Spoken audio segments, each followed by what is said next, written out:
Assalamualaikum warahmatullahi wabarakatuh. Selamat pagi anak-anak. Kali ini kita akan belajar pelajaran sejarah kebudayaan Islam. Di pertemuan yang pertama, kita akan belajar tentang sejarah berdirinya dinasti Abbasiyah, di mana di sini disebutkan dalam poin A, sebelum berdirinya dinasti Abbasiyah, kita meninjau kembali ya, runtuhnya Bani Umayyah yang melatar belakangi berdirinya dinasti Abbasiyah.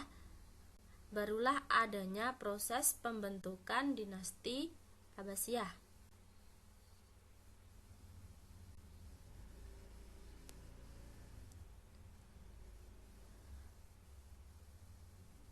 Poin A, keruntuhan dinasti Umayyah. Di sini Ibu sebutkan 4 yang melatar belakangi keruntuhan dinasti Umayyah. Yang pertama yaitu figur khalifah yang lemah. Figur khalifah yang lemah ini terjadi pada pemerintahan Yazid bin Abdul Malik. Yaitu kita ketahui bahwa Yazid bin Abdul Malik ini merupakan pemimpin ke-9 dari 14 pemimpin dinasti Umayyah. Pada masa pemerintahan Yazid bin Abdul Malik inilah khalifah hanya menghabiskan waktu untuk berfoya-foya dan mengabaikan urusan negara. Inilah yang menyebabkan lemahnya figur khalifah pada saat tersebut. Selain itu, para khalifah Bani Umayyah tidak lagi bisa mengembangkan darah bangsawan Arab murni ya, karena kita ketahui sebelumnya bahwa pemimpin dinasti Umayyah itu berasal dari keturunan bangsawan. Nah, pada saat kepemimpinan Yazid bin Abdul Malik inilah merupakan khalifah Islam pertama yang ibunya adalah seorang budak yang dimerdekakan. Yang nomor 2 yaitu pemerintahan yang korupsi. Sistem pemerintahan kita ketahui dalam dinasti Umayyah yaitu menganut sistem monarki. Apa itu monarki? Monarki yaitu sistem pemerintahan turun-temurun yang telah menyalahi pemerintahan pada masa Khulafaur Rasyidin. Selain itu, karena para pejabat negara merupakan satu keluarga, maka praktek korupsi tidak dapat diadili. Yang nomor 3 yaitu perebutan kekuasaan. Ini terjadi ya dalam anggota keluarga dinasti Umayyah. Hal ini terjadi pada masa pemerintahan Marwan bin Hakam yang menginginkan kedua anaknya menjabat sebagai khalifah, di mana anak Marwan bin Hakam ini itu Abdul Malik dan Abdul Aziz. Yang keempat yaitu munculnya gerakan pemberontak. Kenapa ini muncul gerakan pemberontak? Karena para khalifah lemah, sistem pemerintahan berada dalam keadaan yang kacau. Para pejabat hanya mengutamakan kepentingan pribadi untuk memperkaya diri dan berfoya-foya. Hal inilah yang mendorong terjadinya banyak pemberontakan. Bahkan serangan dari kelompok Abu Muslim Al-Khurasani dan Abu Abbas As-Safah untuk membentuk sebesar yang berusaha meruntuhkan kekuasaan dinasti Umayyah.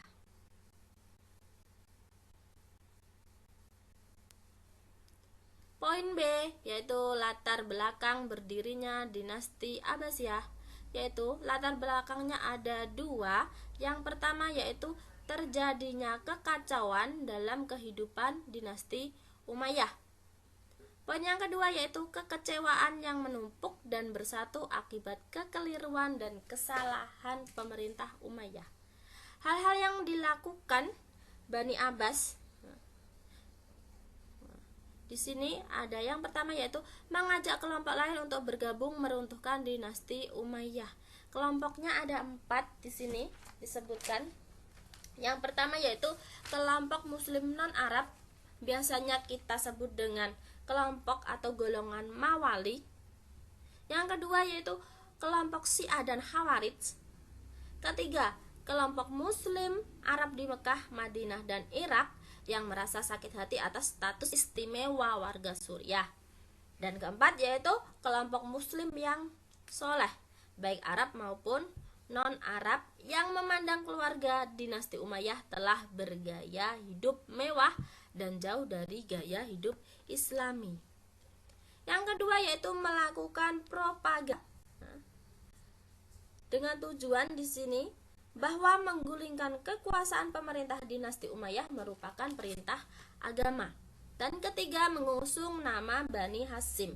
Di sini tidak mengusung nama Bani Abbas ya, tetapi mengusung nama Bani Hasyim. Mereka mengatakan bahwa khalifah merupakan hak keluarga Nabi.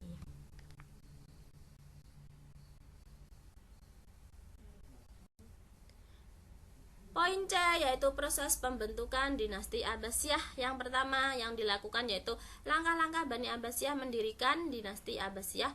Yang pertama yaitu membentuk gerakan bawah tanah yang dipelopori oleh 3 tokoh, di mana tokoh tersebut yang pertama yaitu Muhammad Al-Abbas. Al-Abbas ini atau biasanya sering disebut dengan Abu Abbas As-Saffah.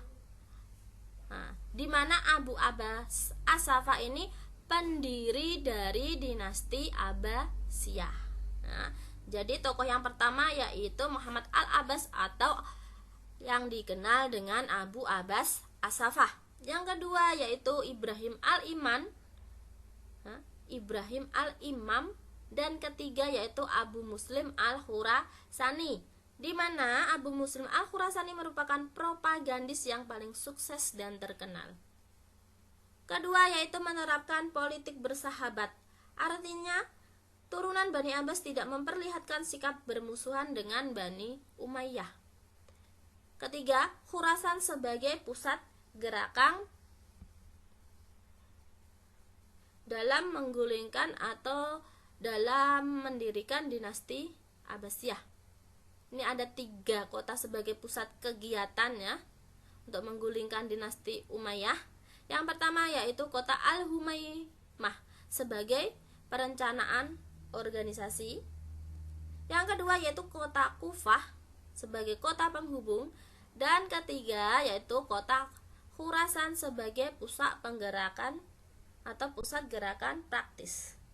Di sini proses berdirinya dinasti Abbasiyah dimulai dari tahap persiapan dan perencanaan yang dilakukan oleh Ali bin Abdullah bin Abbas. Gerakan bawah tanah dan propaganda untuk mendirikan dinasti Abbasiyah ini dimulai ketika dinasti Umayyah berada di bawah kepemimpinan Umar bin Abdul Aziz. Karena pada waktu kepemimpinan Umar bin Abdul Aziz itulah memimpin secara adil negara dalam keadaan aman, tentram dan stabil. Umar bin Abdul Aziz juga menerapkan persamaan hak kepada seluruh warga negara. Kondisi ini memberi peluang pada Bani Abbas untuk menyusun kekuatan dengan melakukan gerakan bawah tanah dan propaganda di kota Humaimah. Nah, jadi itulah latar belakang berdirinya dinasti Abbasiyah. Sekian dari Ibu. Wassalamualaikum warahmatullahi wabarakatuh.